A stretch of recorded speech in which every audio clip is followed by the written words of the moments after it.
All right, let's jump right into this. Welcome to The Explainer, folks. Today, we are breaking down an absolutely epic collision between two completely different basketball cultures. On one side, you've got the grit, the grind, and the absolute roar of New York. And on the other, the quiet, surgical execution of Texas. We're putting the New York Knicks and the San Antonio Spurs right under the microscope. We're going to use the data, the tactical nuances, and the deep historical identity of these two powerhouse franchises to figure out exactly what happens when their worlds collide on the hardwood.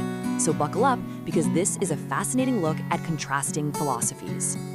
If you strip away all the outside noise, the true DNA of this matchup really boils down to just two words: physicality versus precision. This isn't just a game, It's a foundational clash of how the sport of basketball should actually be played.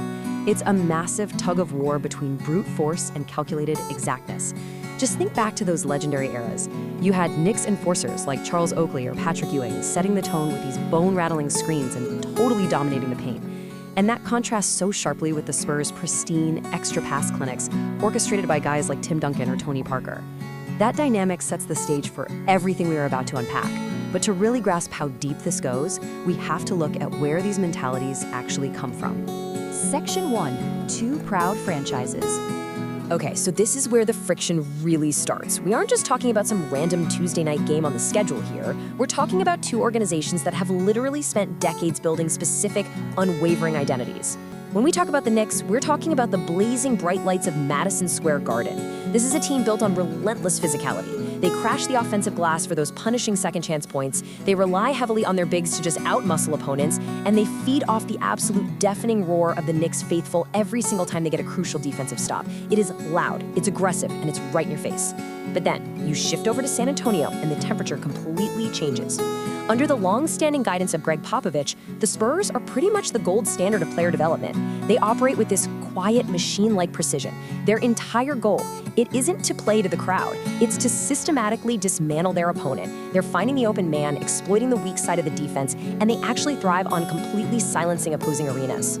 Section 2, the battle for tempo. So all that organizational friction we just talked about, well, it manifests into a massive stylistic war the literal second the referee throws the ball into the air. On the court, the battle is entirely about controlling the pace. The Knicks want to explode. They want to leverage defensive steals, get downhill quickly, and use all that physical momentum to force early clock actions before the defense is even set.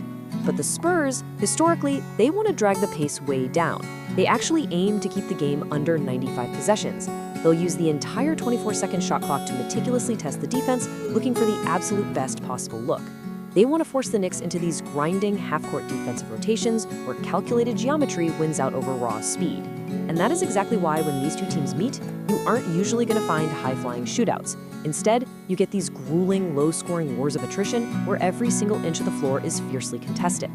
Section 3, 3 keys to victory. So how is a slugfest like this actually decided? Well, I want you to pay close attention to this triad of factors: turnovers, three-point percentage, and bench production. In a matchup where tempo is a constant tug-of-war, the margin for error is incredibly thin. The analytics show that the Spurs historically aim to keep their turnover rate below 12%. If the Knicks' physical perimeter defense forces them above that mark, boom, they feed directly into New York's fast break efficiency. On the flip side, San Antonio typically needs to hit at least 38% from beyond the arc. They need that spacing to effectively stretch out the Knicks' punishing interior defense and keep the paint open. And bench production? Man, in a physical battle like this, the team whose second unit can step onto the floor and seamlessly sustain the system usually walks away with the win. Whether it's the Spurs' historically brilliant international reserves or the Knicks' relentless bench mob, that depth is absolutely crucial. Retain these three metrics, guys, because they honestly dictate the entire outcome. But hey, there is a very specific moment in the game where all of this comes to a head: the third quarter. This is the pivotal battleground. You see, the Spurs are famously known for their locker room intelligence. They make these brilliant, surgical adjustments right after halftime. San Antonio teams are notoriously dangerous in the opening minutes of the third, often unleashing these suffocating 14-2 runs just by exploding whatever defensive coverage the Knicks showed them in the first half. The immense challenge for New York? Coming out of the tunnel and perfectly matching that discipline. Historically, maintaining that intense defensive focus and countering San Antonio's third quarter adjustments without just reverting to hero ball has been a massive hurdle for the Knicks. Section 4, the ultimate Game 6. All right, let's take all this incredible friction, the sheer physicality of the Garden against the pure precision of San Antonio, and drop it right into a hypothetical Game 6 of the NBA Finals. The stakes, literally as high as they get. The tactical chess match becomes deeply intricate here. You've got coaching staffs on both sides forced to counter every single move in real time under the most intense pressure imaginable. Do the Knicks try to go to a small ball lineup to run the Spurs off the floor and jack up the possession count? Or do they double down on big man rebounding to absolutely brutalize San Antonio in the paint? Conversely, can the Spurs' motion offense actually withstand the immense physical trapping and denial defense the Knicks are going to deploy when their backs are totally against the wall? Like our source materials so perfectly puts it, Game 6 is where role players become heroes. Game 6 is where legends are born. In a matchup of this magnitude, the regular season stats, you can pretty much throw them completely out the window. Those 3 keys to victory we just discussed are magnified 100 times over. Because the ultimate test isn't just about who executes their offensive sets anymore.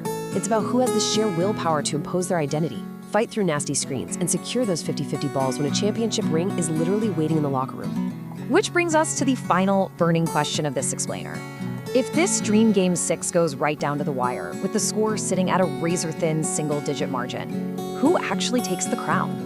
Are we seeing a calm, veteran Spurs player icing the game on a flawless pick-and-roll read, or does a Knicks star just take over, feeding off that raw, chaotic energy of the moment for an unstoppable heavy-contact isolation play? The clash of styles guarantees it would be an all-time classic.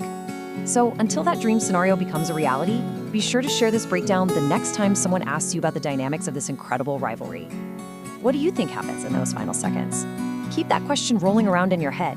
Thanks so much for exploring this hardwood clash with us.